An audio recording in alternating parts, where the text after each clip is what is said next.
Yo nací en una familia en donde, como mi mamá era hija única, crecí con la abuelita de Hidalgo, pero también vecina de la abuelita de Oaxaca, y las dos representando dos tradiciones culinarias diferentes y muy ricas. Mi abuelita más de la zona pulquera y también de más hacia Querétaro, San Juan del Río, quesos y leches que siempre conocí porque iba todas mis vacaciones a San Juan del Río. Fue lo que nutrió, ahora sí que nutrió mi gusto por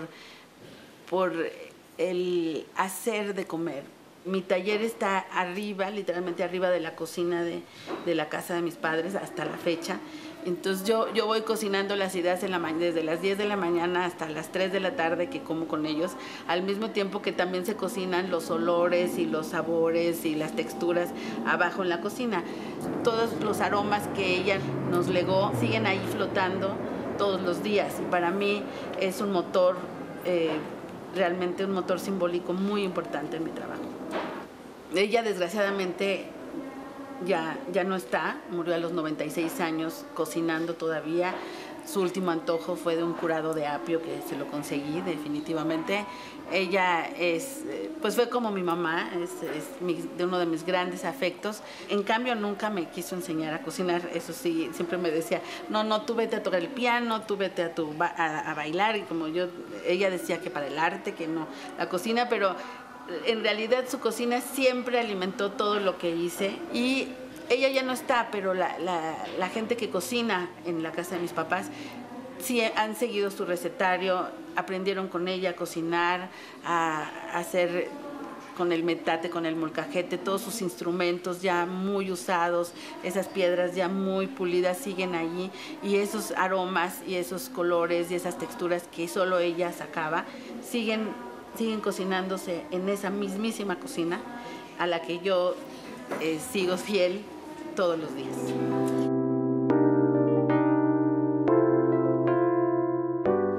Bueno, a mí me encanta el entomatado, que hacen con un tomate amarillo, más que verde,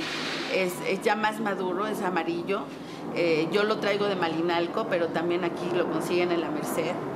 Y es realmente, es muy delicado. Es muy chistoso porque a mí me encanta cocinar y como aquí no me quisieron enseñar, yo tuve que aprender, cuando estudié en Francia y me casé con un francés, pues aprendí con la familia francesa a cocinar un poco, pues sí, francés. Y después aquí tomé clases de cocina marroquí, italiana y japonesa y de todos lados menos mexicana. La mexicana la cocino porque sí hay cosas que sé cocinar, pero me siento tan como admiradora de todo lo que hacía mi abuelita que casi que no oso hacer lo que ella hacía. Entonces, por ejemplo, mi plato favorito, el que pido en mi cumpleaños, que es el entomatado, que me parece un misterio de color, de textura, de contraste entre ese tomate amarillo con ese toque al final de chipotle, que es lo más bello que hay. Me encanta, pero no, yo nunca osaría cocinarlo. A lo mejor sí, después si ya nadie me lo hace, lo va a tener que hacer yo. Pero por el momento tengo la gracia de poder pedirlo y que me lo haga. Por el otro lado, mi abuela oaxaqueña, que era también una mujer muy interesante, muy fuerte, ella hacía fajas y como que era la cirujana plástica, pero a través del corsé, ¿sabes? Al estilo siglo XIX. Y hacía los tamales de Oaxaca, el mole oaxaqueño más rico que yo he probado en mi vida. Y especialmente para Día de Muertos y para su cumpleaños eran las dos ocasiones donde seguro era la ceremonia desde una semana ir a comprar todos los ingredientes y todos los chiles y todos los condimentos para ir haciendo el mole, y después ya se acercaba el día en que yo veía que ya empezaba la masa y que ya empezaba a hacer los tamalitos y bueno, con los tamales y con la ceremonia de montar su ofrenda es que también pues ha salido esta vertiente de hacer homenaje a las ofrendas, que para mí son instalaciones efímeras, generosas y maravillosa, contacto entre entre el más allá y entre la vida y la muerte, y entre lo ajeno y lo no, y lo familiar y lo cultural, increíble, ¿no? Entonces yo creo que esta tradición de la cocina, de estos tamales que después no podíamos tocar también, pues han sido motor de mucho de mi trabajo. He trabajado mucho con el azúcar, o sea, dibujar en azúcar, pintar en azúcar, porque cada vez soy más irreverente con el azúcar, porque las calaveras blancas, que yo siempre las pido blancas, son para mí, pues como un lienzo, o sea, pero un lienzo de un material realmente exquisito y lujosísimo. El azúcar me paraliza cuando voy a empezar a dibujarla, ¿no? Entonces yo he hecho muchas calaveras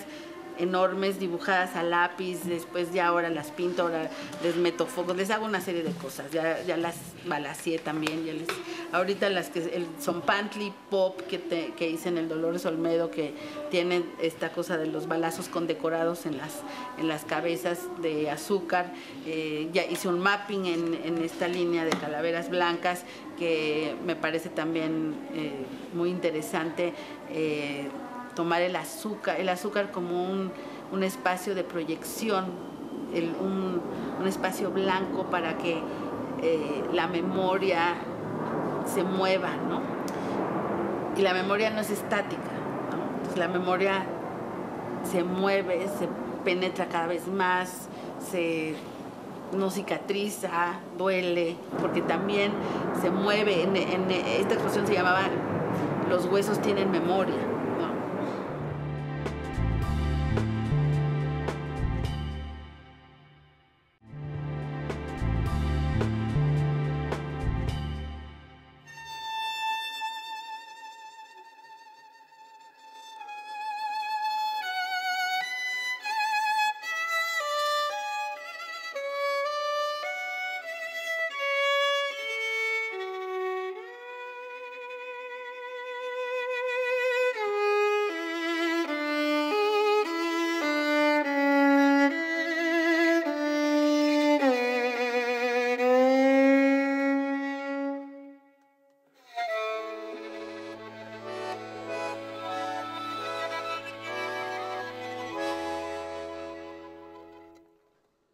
En esta exposición sí hice también unos candelabros de azúcar y cera,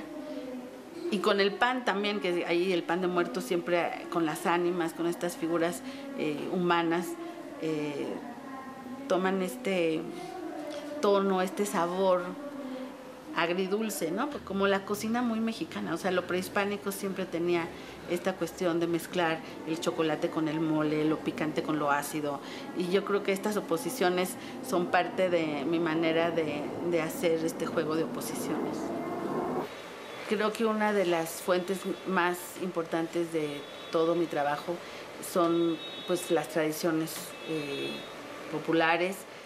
pero también domésticas. No trabajo como sistemáticamente una cuestión de género, sí al abordar el objeto auto y sus partes, o sea, deconstruyéndolo en sus partes, principalmente con la llanta, lo abordo desde otros territorios. Entonces el territorio de la cocina y de la alimentación han sido muy importantes. Y también cuando entré en el tema de la migración, creo que somos migrantes que en varios de mis trabajos nos es difícil movernos con todo y nuestras raíces, porque migramos con toda nuestra cultura y con nuestros ingredientes y nuestros platillos y nuestra memoria y nuestros ancestros, ¿no?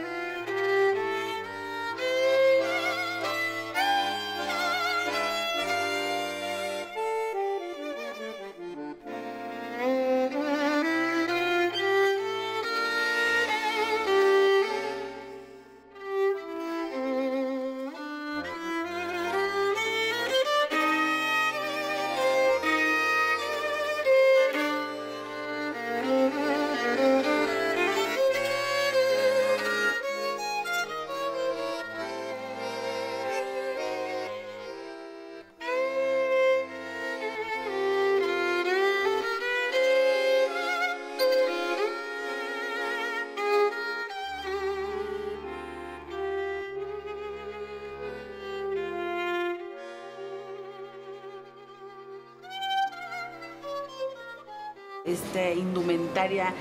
manual, artesanal, perfumada de aromas de cocina también, que le hago al auto y hasta la llanta.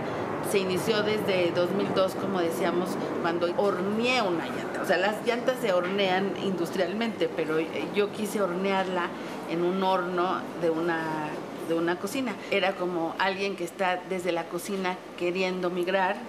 y lo único que sabe hacer es recetas. Y entonces era como el imaginario de una cocinera que quiere empezar a hacer su propio auto desde las llantas, y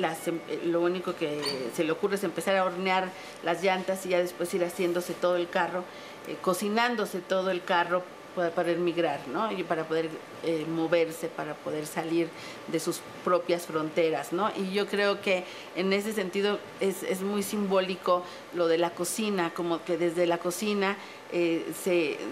crea, se teje la identidad familiar, se le da el tiempo de cocción, de ebullición a los valores y a las ideas que se transmiten desde ahí, y por eso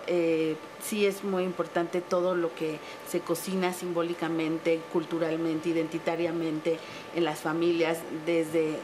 donde comemos y con lo que comemos y con los ingredientes que sabemos de dónde provienen y por qué están en esta mesa hoy, ¿no? Entonces, en ese lado pues sí es muy de las mujeres y me parece siempre interesante mezclarlo con estos objetos industriales de fierro y hechos en serie, que este tipo de oposiciones que yo trabajo en mi obra. Después, ya metiéndome más en el tema de la cocina, después del horno, porque con el horno también hice una llanta con iconografía de la tierra, de donde viene el trigo, y imprimí con la llanta masa de pan, y entonces hicimos un muro con panes alrededor de esta llanta que ha hecho circular el pan nuestro de cada día también, ¿no? Entonces, todo esto en el trigo.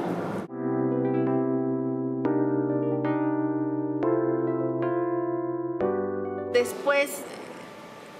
salió el tema del maíz, de cómo el maíz, para empezar, que en una de mis piezas que hice últimamente fue un gran descubrimiento, invento mexicano, como dice Octavio Paz, ¿no? Tan importante como lo fue el fuego. Y ahorita estamos tratando de pasar encima de él, ¿no? Olvidando todo lo que tiene de diversidad en su composición, histórica, antropológica, física, química, todo, ¿no? Entonces, la primera pieza que yo hice en relación a mi preocupación hacia el maíz transgénico fue una montaña de maíz donde los insectos eran las coccinelles, o sea, los bochos que están trepándose en el maíz para convertirlo en etanol, para convertirlo en su alimento y no del hombre, ¿no? Mucho tiempo después, porque eso lo hice hace 7 años, tenía yo la propuesta de exponer en San Agustín, en Oaxaca, y platicando con una bióloga que fue a dar una conferencia que me aclaró aún más toda la problemática, lo terrible del maíz transgénico, y de una serie de exposiciones y de manifestaciones que estaban haciendo con el maestro Toledo, con Francisco Toledo, ahí en San Agustín. Me invitaron a hacer una pequeña exposición ahí en la sala de la entrada. Así que conjunté una serie de reflexiones a partir de cómo la modernidad, cómo la ciencia camina en sentido contrario y cómo atropella ingredientes que nos han hecho nacer como seres humanos, y ahora con toda irresponsabilidad y por esto que es el mercado, que se lo come y se lo traga y atropella todo, pues se le está dando paso a un producto que va a destruir el maíz originario.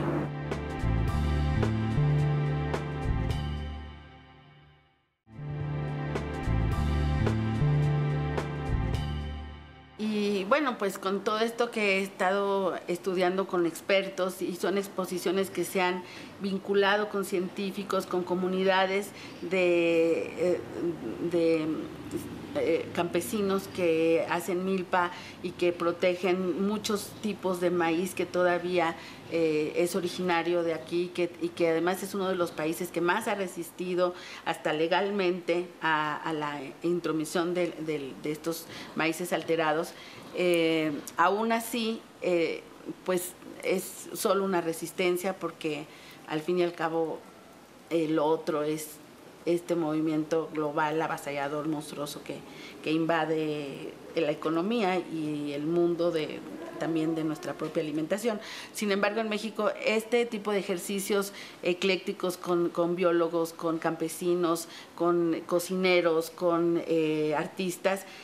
me parecen muy saludables y muy importantes, y por eso incluso me tocó ir al Metro Zapata a repartir algunos papelitos a los estudiantes en relación a información científica de lo que es el maíz transgénico. Para mí es fundamental que se sepa, ¿no?, que este tipo de productos químicos, ya a 10 años de un consumo intenso en Estados Unidos, claro que están generando una serie de enfermedades, entre ellas muchos síntomas de autismo, muchos tipos de cáncer, y que además, sobre todo en un país como el nuestro, el hecho de que los campesinos dependan de comprarle a una transnacional que tiene tantos juicios por cuestiones tóxicas en el mundo como es Monsanto, todos nuestros campesinos dependan su alimentación fundamental, como es la tortilla y muchos de otros platillos que dependen del maíz, de que se lo compren a una transnacional. Es terrible que eso llegue a suceder, ¿no? Pero bueno, yo eso no lo voy a cambiar. Creo que los artistas no tenemos ese alcance definitivamente, ni creo en cuestiones mesiánicas posibles desde este punto en el que trabajamos los artistas. Pero pues el granito de arena está en sí generar estas dinámicas multidisciplinarias y pues alzar la voz y decir las cosas que aunque sea queden ahí como un granito de arena, ¿no? Un granito de maíz. La actitud de los artistas, de los científicos, de los políticos, yo creo que de todos, tendría que ser, por un lado, de sacar la cara y valientemente hacer presencia con lo que somos, con lo que nos hace ser orgullosos de tener tanto patrimonio intangible en la cocina, en toda nuestra cultura, bueno, culinaria desde luego, pero también yo creo que artesanal y en muchos sentidos creo que hay muchas cosas a las que insulta muchísimo ese tipo de discursos hacia los mexicanos que ha hecho este señor. Voy a aprovechar para que también como artista contemporánea haga eco de este perfil de un chef. Yo creo que también como artista contemporánea puedo hacer un gesto no solo de solidaridad con estos trabajadores que son tan importantes en la industria restaurantera, en cuantitativamente y cualitativamente hablando, sino porque yo creo que también desde la cocina, en congruencia con otras manifestaciones culturales como el arte, podemos hacer una resistencia importante en un momento político como este. Cuando a mí me invitan a Washington a exponer, que ahorita también voy a hacer una cosa por la paz en Montreal, en un principio estaba muy clavada con la idea de migración, de dignificar la cuestión de la migración, hablar de la problemática de la migración en México, pero después me puse a pensar que era más importante como enaltecer el valor de cierta parte de la cultura que nos enorgullece, y esa es la culinaria, la cocina. Pero más que la cocina en sí mismo, de lo que yo quería hablar es de la mano de obra que ha permeado todas las cocinas del mundo a través del trabajo que hacen todos los mexicanos en los restaurantes, en muchas de las grandes, bueno, yo creo que en todas las grandes ciudades de Estados Unidos, por lo menos que yo he visto, ¿no? Y yo creo que ellos se han ganado un lugar muy importante tras bambalinas, aprendiéndole a los grandes chefs. En 2015, en Reno, Nevada, me comisionaron esta pieza en donde en una sala de 3 pisos de alto estuvieron flotando muchas mesas redondas con manteles bordados con animales que salen en la novela de 100 años de soledad. Cada mantel habla de dos animales y tiene una frase del libro.